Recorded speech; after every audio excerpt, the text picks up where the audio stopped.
Hi అండి అందరికీ. నేను చార్మినార్కి వెళ్ళాను. అక్కడ బ్యాంగిల్స్ తీసుకుందామని చెప్పేసి ఫెస్టివల్ కోసం అక్కడ రెడ్ బ్యాంగిల్స్ తీసుకున్నాను. మా తోడుకోళ్ళ కోసం ఇవి నాకు 100 రూపీస్ పడ్డాయి.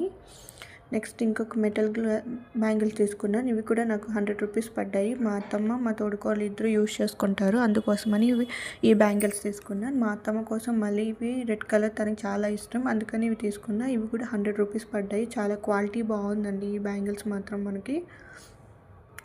ఇవి వచ్చేసి మా మమ్మీ కోసం తీసుకున్నాను. చాలాసార్లు అడిగింది నన్ను ఇట్లాంటి బ్యాంగిల్స్ కావాలని చెప్పేసి. ఇంకా ఇవి తీసుకున్నా. ఇవి కూడా నాకు 100 రూపీస్ పడ్డాయి. ఈ క్లిప్ వచ్చేసి 100 రూపీస్ అండి. నాకు కూకట్పల్లిలో 100 రూపీస్ తీసుకున్నారు. చాలా బాధేసింది ఆ రోజు. 100 రూపీస్ అయింది. ఇది వచ్చేసి చార్మినార్లో తీసుకున్నాను. నేను 50 రూపీస్కే తీసుకున్నాను. చాలా బాగుంది కదండి. Compare to Charminar best. ఇవన్నీ తీసుకున్నాను. నాకు మొత్తం ఎంత పడింది అని అంటే 450 రూపీస్ అయిందండి. చాలా బెస్ట్.